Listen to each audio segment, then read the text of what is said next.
Africa Newsroom, votre émission de débat et d'analyse en cette semaine consacrée à la classe moyenne africaine. Le dossier du jour nous conduira au Sénégal. Et au sommaire également de cette émission, on va parler du Gabon, puisque le Bloc démocratique chrétien, le BDC, accepte de participer au dialogue national initié par le président Ali Bongo, mais impose des conditions. En Afrique du Sud, le président Jacob Zuma est toujours et encore une fois dans la tourmente. La motion de défiance à son encontre a été rejetée par les parlementaires. Pour autant, le chef d'État est toujours aussi contesté par ses opposants, mais aussi au sein de son propre parti, l'ANC. Ils sont avec nous autour de ce plateau pour débattre de ces sujets qui font l'actualité du continent africain. Nous inviter tout d'abord avec à ma gauche Aboubakry Ba, président du Sénat. Monsieur Ba, bienvenue parmi nous. Bonjour madame et bonjour à vos téléspectateurs. Jean-André Aïpo, vous êtes président directeur général de J3A Technologies. Merci d'être avec nous ce soir. Bonjour et bonjour aux téléspectateurs. Et notre éditorialiste, bien évidemment, n'oublie pas Gratien Rokunikiza. Gratien, c'est un plaisir de vous retrouver. Merci Amira, c'est un plaisir moi aussi. Bonsoir à tous. Et tout de suite, c'est l'info du jour.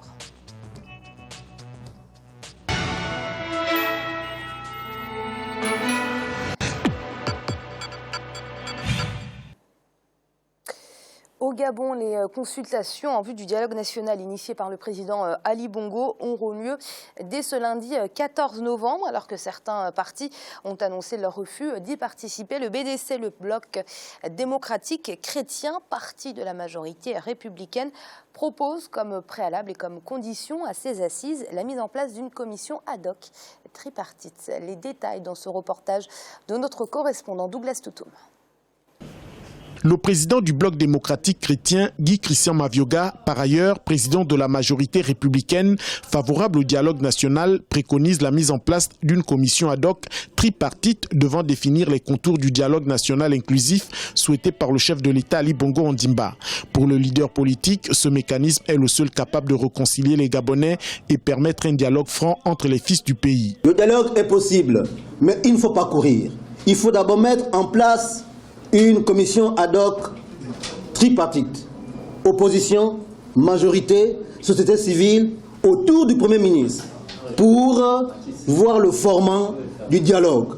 Et après cela, cette commission ad hoc va rendre ces résolutions qui vont permettre à ce que nous puissions convoquer à temps opportun le dialogue national tant souhaité. L'objectif de la première sortie du président du BDC après les troubles post-électoraux du 31 août 2016 au Gabon vise à trouver un consensus permettant une paix durable entre les fils et les filles du Gabon. Pour l'opposition favorable au dialogue, certaines conditions sont nécessaires pour apaiser le climat socio-politique avant toute forme de dialogue. On doit poser comme condition la décrispation du climat politique. Malgré le fait que le pouvoir appelle à un dialogue, on continue à arrêter arbitrairement, on continue à mener une chasse aux sorcières aux militants et aux leaders de l'opposition. Il faut que tout ceci s'arrête pour que des conditions favorables à une discussion autour d'une table soient réalisées. Je pense donc que cela fait partie de ce que j'ai évoqué dans mon propos liminaire, à savoir que le chemin du dialogue n'est certainement pas un long fleuve tranquille. Au sortir de la présidentielle du 27 août 2016, les stigmates de ce scrutin historique sont encore perceptibles. Pourtant, pour les observateurs, l'élection est passée. L'heure est désormais à la construction et à la reconstruction d'un Gabon nouveau. Le ministre de la Communication a pour sa part annoncé le début des premières consultations entrant dans le cadre des préparatifs du dialogue politique national inclusif dès la semaine du 14 novembre 2016. Alors pour contextualiser, pour certains, la période d'instabilité serait loin au Gabon. Il est vrai que les troubles ont cessé. Le nouveau gouvernement a pris ses fonctions sans encombre. Pour autant, la tension est toujours aussi palpable. Hier, d'ailleurs, les avocats de Jean Ping faisaient un nouveau recours auprès de la Cour constitutionnelle pour contester de nouveau les résultats de l'élection présidentielle. Gratien, on peut dire que le contentieux électoral est toujours d'actualité au Gabon, malgré ce qu'on pourrait penser. Il est toujours d'actualité. Il faut savoir que quand ça se passe de cette façon, on conteste les résultats à ce niveau, à ce point, parce que dans d'autres pays, on peut contester, mais au Gabon, il faut dire qu'il y a eu une contestation violente. Cela veut dire que le pays s'est divisé. Il faut trouver des solutions, des mécanismes. Le président gabonais, il est au pouvoir maintenant.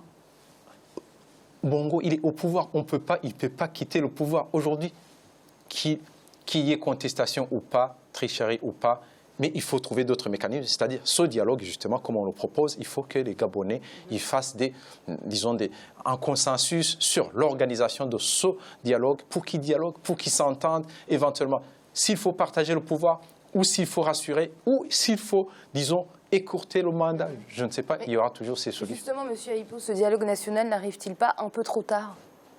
Je pense qu'il n'est jamais trop tard pour dialoguer, mais il est aussi important que les acteurs politiques gabonais prennent en considération le fait qu'il y a un pays à gérer, il y a des populations à nourrir, à protéger, et les gens doivent aller de l'avant. Dès l'instant où il est à peu près certain que les résultats de l'élection ont été acceptés par l'ensemble de la communauté internationale et qu'il y ait un gouvernement qui est en place et que le président a appelé à ce qu'il y ait une ouverture. Il faut maintenant travailler dans l'intérêt des populations afin que le Gabon puisse très très vite se retrouver autour d'une unité qui permette de créer de la richesse nationale et mieux réfléchir aux potentialités économiques et aux moyens de redistribuer cette richesse de manière équitable. Voilà. Certains partis politiques gabonais refusent de s'asseoir à la table des pourparlers et refusent de dialoguer avec un homme qu'ils accusent clairement de fraude. Est-ce que vous comprenez la position de ces partis d'opposition? Oui, je les comprends parce que je pense qu'on est tous témoins, on se rappelle encore, des contestations assez vives qui ont succédé à ces élections gabonaises et même des positions qui ont été prises par des observateurs, notamment l'Union européenne et d'autres observateurs qui ont émis des réserves quant aux conditions d'organisation de ces élections-là. Maintenant, comme le disait l'ami qui vient de parler, les élections se sont passées. En Afrique, on déplore souvent des contestations électorales qui peuvent parfois déboucher à des situations de crise. Et il n'est pas souhaitable, le Gabon, vu la position qu'il joue en Afrique, sa position économique de leader et qui pouvant entraîner un peu certains pays de la sous-région, que la contestation puisse déboucher sur une crise grave. Donc pour éviter justement la sédimentation de cette crise, il faudrait qu'un dialogue soit ouvert. Mais ce dialogue ne devrait pas être un dialogue simplement pour organiser les conditions du partage de pouvoir. Ce qu'il faudrait, c'est que ce dialogue-là puisse ouvrir à des négociations franches qui permettent que pour de prochaines échéances, que les élections puissent se passer dans de bonnes conditions. Gratien, et vous, quelle est votre position concernant la politique de la chaise vide qu'on voit souvent sur le continent africain? C'est toujours, moi je le dis toujours, c'est toujours une erreur.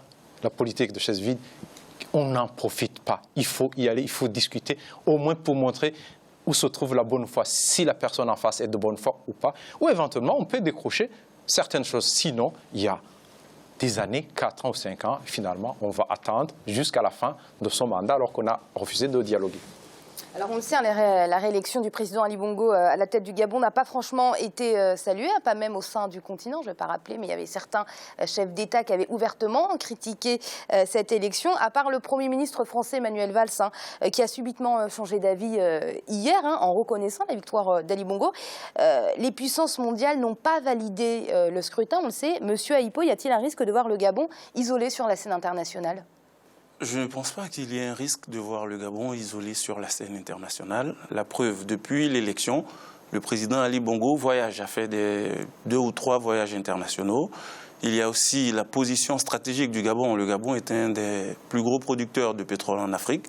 Donc, je pense que si Manuel Valls, le Premier ministre Valls, a reconnu implicitement, sinon explicitement, la victoire du président Bongo, c'est parce qu'il y a aussi ce qu'on appelle la realpolitik qui s'est mise en marche et qui pousse tout le monde à avoir intérêt à ce que le Gabon soit stable et que le Gabon ne soit pas isolé. Parce que, comme l'a dit mon ami, le Gabon occupe une position stratégique en Afrique centrale qui est très importante et qui concourt à ce que tout se passe bien pour déjà la zone monétaire de la zone CFA en Afrique centrale, mais aussi pour tout ce qu'il y a à faire aussi au niveau de l'UA. Donc non, le Gabon ne sera pas isolé et la realpolitik prendra le pas.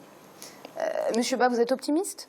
pour le Gabon, économiquement, diplomatiquement? Je suis optimiste. Je pense que le Gabon va sortir de cette situation-là.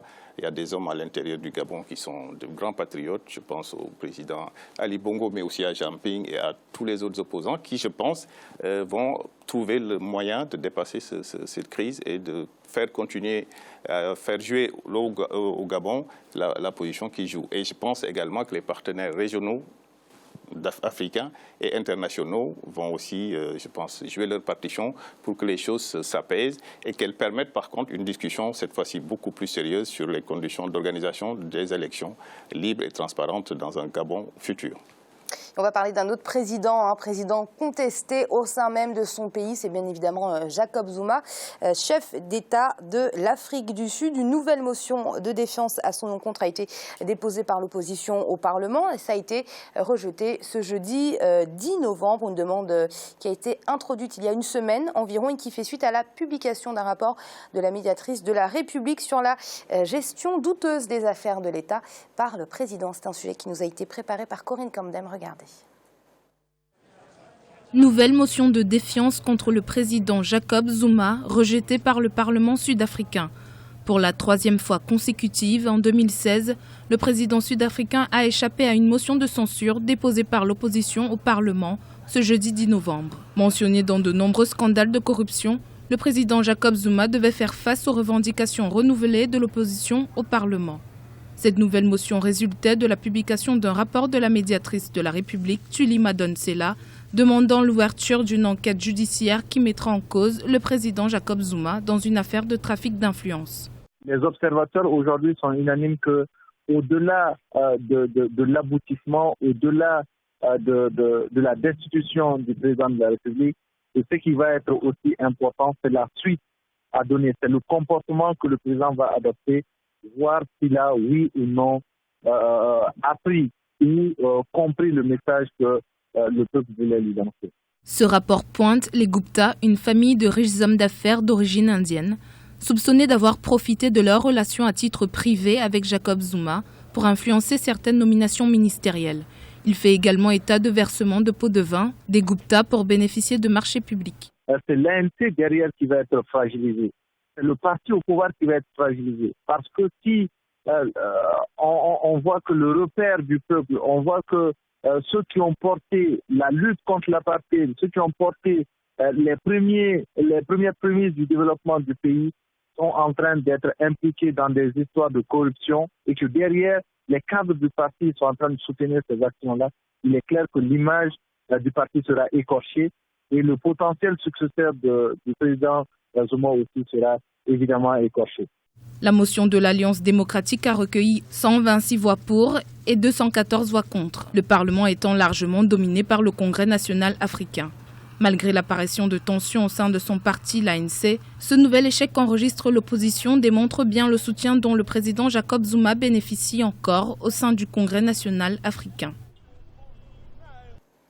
Le scandale lié aux travaux de sa résidence privée avec des deniers publics, les nominations hasardeuses qu'il a faites au ministère des Finances, les motions de défense à son encontre qui se multiplient. Monsieur Ba, est-ce la fin de Jacob Zuma ? Alors, ça, je ne pourrais pas peut-être le dire de manière aussi affirmative. Je pense par contre que c'est la preuve que la démocratie, elle est en marche en Afrique du Sud. C'est un des plus grands exemples de démocratie en Afrique. Et qu'un président soit à ce point-là attaqué et que des preuves évidentes puissent être réunies sur sa gestion est une chose, je pense, qu'il faut saluer. Maintenant, je n'ai pas tous les tenants et les aboutissants de l'affaire. Je pense simplement que quand on est héritier du pouvoir qu'avait incarné Nelson Mandela, qui a été un homme d'une dimension extraordinaire, on ne peut pas se permettre de gérer ce pays-là de façon douteuse. Donc je pense qu'il faudrait, sur ce plan-là, que l'autorité suprême sud-africaine prenne plus en charge cet héritage-là, qui est un héritage lourd et qui est celui de Nelson Mandela. Alors justement, Gratien, Jacob Zuma est aujourd'hui l'image de l'ANC. Est-ce que sa réputation entache celle du parti au pouvoir ? Bien sûr, sa réputation entache le parti parce que finalement, le peuple sud-africain se demande si l'ANC gère bien le pays. Parce qu'on se dit, si Zuma reste au pouvoir, cela veut dire que l'ANC continue à le soutenir. Mais en réalité, l'ANC ne soutient pas Zuma, il faut le dire. Il y a déjà une partie des gens, des alliés de l'ANC, le Parti communiste, qui ne soutient plus Zuma. L'ANC ne vote pas la motion de censure contre Zuma, parce que si Zuma part aujourd'hui, c'est-à-dire moins d'un an avant les élections, cela veut dire que l'ANC sera plus fragilisée. La chute de Zuma aujourd'hui va fragiliser plus l'ANC que Zuma lui-même, qui est en fin de mandat. En fin de compte, Zuma, il a très peu de choses à gagner, mais c'est surtout l'ANC qui a beaucoup à gagner. Monsieur Ayipo, est-ce que je parlais de la fin de Jacob Zuma? Est-ce que ce n'est pas tout simplement la fin de l'ANC, ces partis historiques, ces partis indépendantistes qui, quelques années plus tard, n'ont peut-être plus rien à faire au pouvoir? Peut-être que leur heure est tout simplement passée?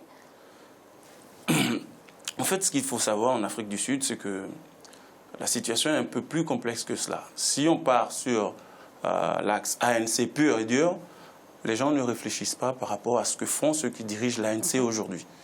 Lorsqu'on dit ANC en Afrique du Sud, les gens voient Nelson Mandela. Donc pour Mandela, ils sont capables de laisser passer beaucoup de choses. Maintenant, lorsqu'on vient sur Zuma, ce qu'il faut savoir, c'est que Zuma est en fin de règne. Il ne se représentera pas pour la présidence.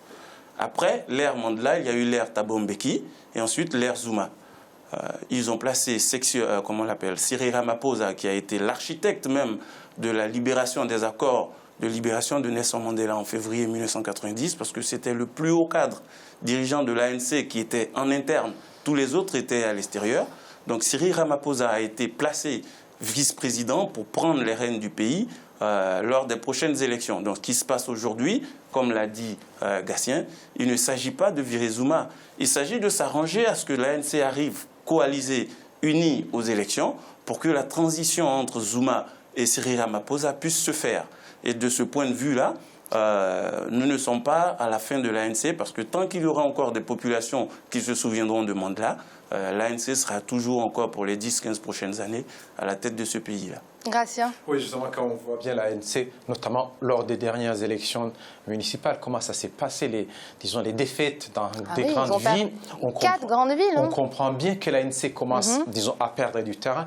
Quant à Cyril Ramaphosa, éventuellement, qui va remplacer Zuma si jamais c'est l'ANC qui est élu, il faut dire que Cyril Ramaphosa a des implications, notamment avec les mineurs qui ont été tués à Maracana. Il y a beaucoup d'implications, il y a beaucoup d'actifs dans les sociétés minières, et on sait bien comment les ouvriers, les miniers, ils sont maltraités, alors que c'est détenu par des gens de l'ANC. Donc de cette façon-là, les peuples sud-africains n'oublient pas que certains de l'ANC finalement participent à ce qu'on peut dire. Il faudrait dépasser cette aura en fait qu'incarne l'ANC. Ils sont devenus finalement des exploiteurs, comme les autres étaient aussi des exploiteurs. Et c'est l'heure de marquer une courte pause. On se retrouve dans quelques instants pour la suite de l'Africa News. On remet tout de suite.